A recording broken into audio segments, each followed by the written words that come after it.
Hey everybody, it's part two of my movie tastes and pleasures and um, yeah.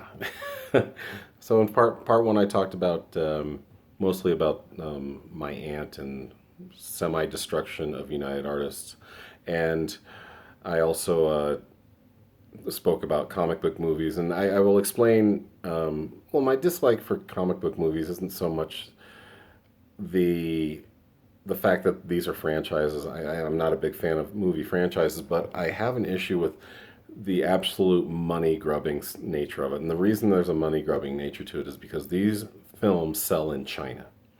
And the Chinese at this point don't seem to care about what they put in their ear holes and eye holes right now. You know, Michael Bay does very well in China. I'll just leave it at that.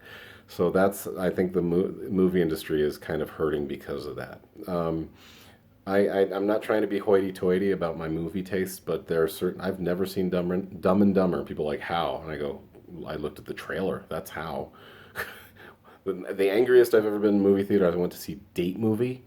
That horrific piece of shit, like whenever it came out 15 years ago with my wife and my friend and her husband, and it was horrific. And I was angry. I was like, this is terrible. We paid $20 for this and I'm upset. So, and plus, you get used to seeing movies by yourself when you're working in a movie theater, like I explained. I used to work at the Tivoli 12, which is in downtown Denver, in the Tivoli building, which is mostly taken up by Metro and UCD classrooms now. But back then, Metro hadn't expanded that much yet. So, I worked there from '87 to '93 while I went to Metro and got my degree in history.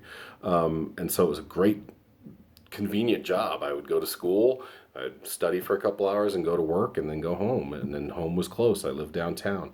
And this will make you hurt, kids. Some of you millennials will hear that I paid rent from 1988 to 93 at 16th and Logan, and I paid two and a quarter a month for a little studio. No roommates. It was great. I was able to get through college. And so, yeah, it's not fair. I get it. People that have to try to exist today and not have a roommate, it's almost impossible unless you got some trust fund money. A little sidebar to where I lived. It's called Grosvenor Arms. It's on 16th and Logan, like I mentioned. And Sam Talent lived there for a while in the early 2000s. We had a little discussion about that. If you don't know who Sam Talent is, you should, and you should buy his book called Riding the Light. A little sidebar there. So I met my wife at the Tivoli 12 back in 1992, 93. We started dating. I quit in 93.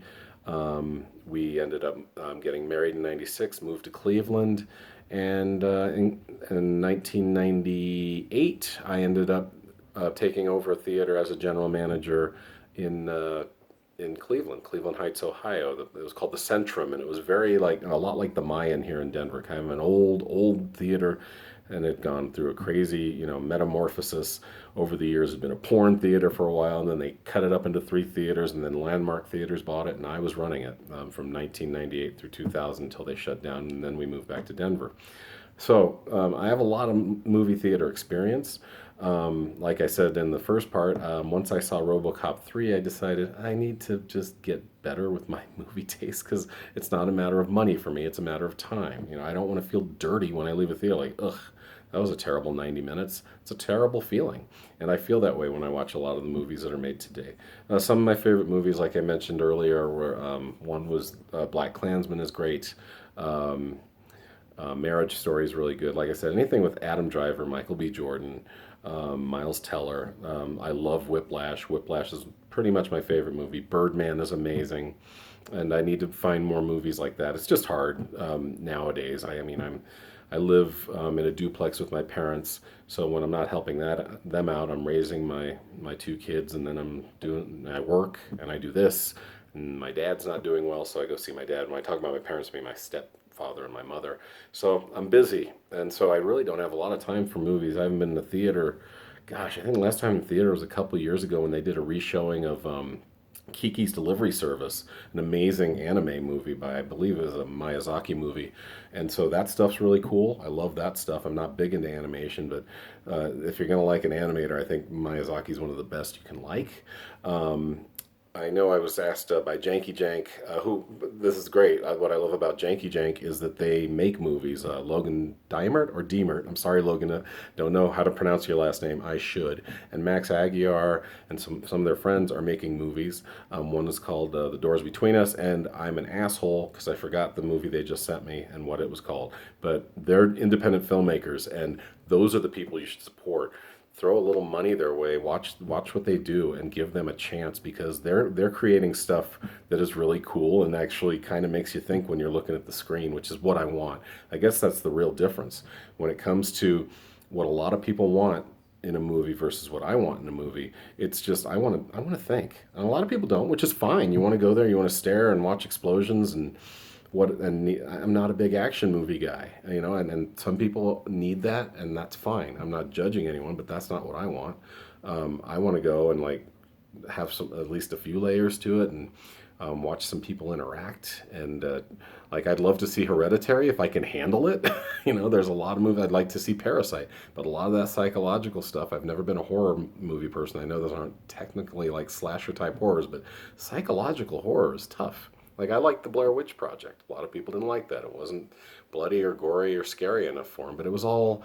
I remember we were telling people when they left the theater, when we had Blair Witch at my theater, we were like, "That's what it's about. It's not. It doesn't have to be all in your face all the time." But yeah, it's. I think a lot of people are jaded on movies. I mean, several of the last few times I've been to movies, people just talking in there, just talking, and I'm like, shut the fuck up. You're not the only one who paid for a ticket here. It's a lack of consideration that I think is prevalent in a lot of society, but that's part of the reason I really don't go to movies anymore. And then, like I said earlier, also, I saw so many movies from like 1987 when I started the Tivoli all the way through 1998 or 2000 when I worked at the other theater, the Centrum in Cleveland. I worked 8 out of those 11 years in movie theaters, so I saw a buttload of movies. Saw some really cool stuff. Actually, this is kind of a funny story. I was dating my wife, ex-wife now, but we used to have the Denver International Film Festival at the Tivoli 12 because we had 6 movies on the top level, and the other 6 theaters were on the bottom level. So we'd just clear out. We'd run our 6 most successful movies. This was a whole week, and we do keep the 6 successful ones up top, cancel the other 6, and let the Denver International Film Festival have the bottom 6 theaters, which is great. Met really cool people, and met Louis Gossett Jr. John Lithgow came in. He was very nice. Karen Black came in drunk as shit, and a lot of these people you've never even heard of, but these were like 70s and 80s pretty famous people. What's her name? Oh God, I got to get her name right. Famous black actress. I'm having a problem remembering her name, and it's criminal that I'm remembering her name, not remembering her name, and it sucks because this is unscripted. But here's what happened. So my ex-wife and I are watching MASH, the original MASH movie, which is really great, and we're going in there, and this black actress comes by, and God damn it loses its punch when you don't remember her name, and my ex-wife goes up to her like a fangirl and goes, "I just think you're great and everything." And she just loses it and starts crying. My ex-wife could be very emotional at times. And Alfre Woodard, finally got it. Alfre Woodard's just looking at me and looking like at my manager who was on duty at the time, and just like, is this woman going to hurt me? And I was like, Dylan, my ex-wife's name is Dylan. That's pretty cool. And I just took her. I said, "Thank you, Miss Woodard. We appreciate you." Guided her into the theater, and we watched MASH. I think Die Hard's the best, and like a lot of men out of my generation, I think Die Hard is the best action movie ever, and it is a Christmas movie. I don't know. I don't know if it is or not. Who cares? It's a fun movie. Bruce Willis was great in it. I don't know if I've answered the questions I was asked. Guilty pleasure movies. John Marsh brought this up. Brain Candy. Kids in the Hall movie. Now, if you don't know who Kids in the Hall are, they're a sketch comedy troupe from Canada that was very successful in the early 90s. In 96, they put out a movie called Brain Candy. I love it. I like a lot of quirky, like my guilty pleasure movies are like Idiocracy, Office Space. I'm trying to think of stupid movies I just sit there and watch. Some of the John Hughes movies, I don't consider Breakfast Club stupid, but it's a guilty pleasure movie that I'll watch over and over. Uncle Buck, Planes, Trains, and Automobiles, there's a pretty stupid movie that I'll watch over and over again. All right, so we're up to 10 minutes already. I don't want to make this a three-parter. I hope I gave you guys some insight through my movie tastes and some of my movie history about what I'm about when it comes to entertainment. Maybe we'll talk music soon. Thank you very much for the suggestions, Janky Jank. I love you guys.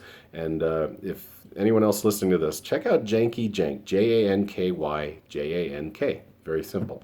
I know they do gaming stuff too, but they're making movies, and that's fucking cool. And they also are pretty funny guys. They've been on my stage when I've hosted comedy shows at the Mercury, so that's pretty great. Thank you so much. I'm up to nearly 11 minutes. I gotta go. Thank you again. As you can see, it's getting dark. It's about to snow in Denver. I'm very happy. Have a great night, a great day, or whatever you're having. Peace. Bye.